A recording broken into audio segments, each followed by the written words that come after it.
अष्टावक्र एक ऐसा नाम जिसे अक्सर उनके ज्ञान और उनकी गीता के लिए याद किया जाता है, लेकिन उनके जीवन का वो पहलू जो उनकी महानता का आधार बना, समाज के सामने कभी खुलकर नहीं आया। ये कहानी है उनके अपमान, दर्द और अस्वीकार के बीच खड़े होने की। आज हम उनके संघर्षों की वो दास्तां सुनाएंगे जो शायद आपको झकझोर दे। अष्टावक्र का जन्म एक महान विद्वान परिवार में हुआ था। कहा जाता है कि उनका शरीर जन्म से ही टेढ़ा मेढ़ा था। इसके पीछे एक रोचक और अद्भुत कथा है। अष्टावक्र की माता गर्भवती अवस्था में ध्यान मग्न रहती थी।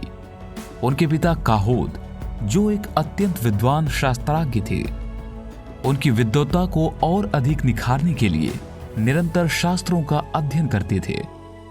एक दिन जब काहोद किसी शास्त्र का पाठ कर रहे थे, तभी गर्भ में स्थित अष्टावक्र ने अपने असाधारण ज्ञान का परिचय देते हुए उन्हें एक त्रुटि सुधारने का संकेत दिया। यह सुनकर काहोद का अहंकार आहत हुआ।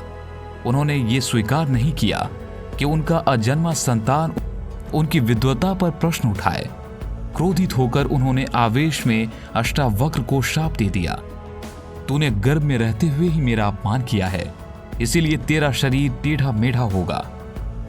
इस शाप के परिणाम स्वरूप जब अष्टावक्र का जन्म हुआ तो उनका शरीर टेढ़ा मेढ़ा था। इस शारीरिक असमानता के कारण समाज ने उन्हें सहजता से स्वीकार नहीं किया। बचपन से ही अष्टावक्र ने अपमान का स्वाद चखा।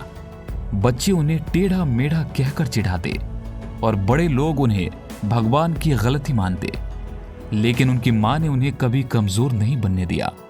उन्होंने सिखाया कि शारीरिक रूप से कमजोर होना मानसिक रूप से कमजोर होने से कहीं बेहतर है। अष्टावक्र बचपन से ही असाधारण बुद्धिमत्ता के धनी थे। उनकी मां सुजाता, जो स्वयं एक विदुषी थी, ने उनकी इस प्रतिभा को पहचानते हुए उन्हें प्रारंभिक शिक्षा दी। सुजाता ने उन्हें वेद, शास्त्र और अन्य ग्रंथों का अध्ययन करवाना शुरू किया। अष्टावक्र अपने छोटे से शरीर के बावजूद गंभीरता से मां की बातों को सुनते और समझते थे। उनके लगन और ज्ञान के प्रति असीम प्यास के कारण वो दिन रात अध्ययन में लीन रहते थे। दीपक की मंद रोशनी में वे कठिन से कठिन श्लोक का अध्ययन करते और उन्हें सहजता से समझ जाते। उनकी असाधारण बुद्धि और लगन देखकर सुजाता के मन में विश्वास गहराने लगा कि उनका पुत्र एक साधारण बालक नहीं है, वो समाज को नई दिशा देने वाला महान विद्वान बनेगा। अष्टावक्र के पिता काहोद, जो एक महान विद्वान थे, एक शास्त्रार्थ में पराजित हो गए। इस हार ने उन्हें गहरा आघात पहुंचाया। समाज के अपमान और मानसिक तनाव के कारण उन्होंने जल समाधि लेने का कठोर निर्णय लिया। इस घटना ने अष्टावक्र के परिवार को झकझोर दिया। सुजाता, जो इस विपदा से टूट चुकी थी, अपने बेटे को लेकर अपने पिता के घर चली गई। वहीं अष्टावक्र ने अपनी शिक्षा को एक नई दिशा दी। अपने नाना के संरक्षण में उन्होंने वेद, उपनिषद और दर्शन के जटिल विषयों का अध्ययन किया। उनकी तीव्र बुद्धि और अडिग प्रयासों ने उन्हें छोटी उम्र में ही अद्वितीय विद्वान बना दिया। समय बीतता गया और अष्टावक्र धीरे धीरे बड़े हो गए। उनकी असाधारण बुद्धिमत्ता और शास्त्रों में गहरी पकड़ के कारण उनकी ख्याति दूर दूर तक फैलने लगी।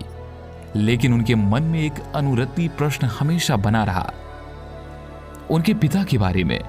जब उन्होंने अपने मां से उनके पिता की कहानी सुनी और यह जाना कि शास्त्रार्थ में पराजय और समाज के अपमान के कारण उनके पिता ने जल समाधि ले ली थी, तो उनके भीतर गहरा आक्रोश और दुख उमड़ पड़ा।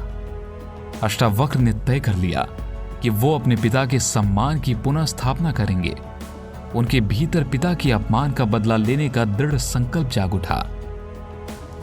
वो जानते थे कि यह केवल क्रोध का सवाल नहीं था, बल्कि न्याय और सत्य की प्रतिष्ठा का विषय था।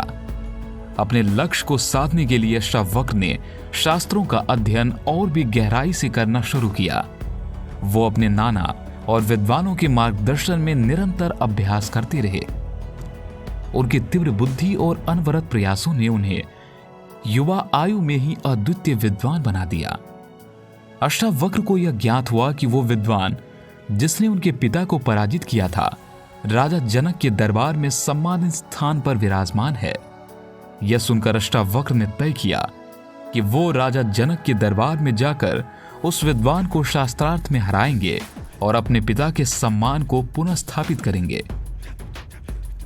राजा जनक के दरबार तक की यात्रा आसान नहीं थी। उनके शारीरिक विकारों के कारण लोग उनका मजाक उड़ाते, लेकिन अष्टावक्र ने इन कटाक्षों को आत्मविश्वास से हर बार पीछे छोड़ दिया। जब अष्टावक्र राजा जनक के दरबार में पहुंचे तो दरबारियों ने उनकी इस उपस्थिति का उपहास उड़ाया।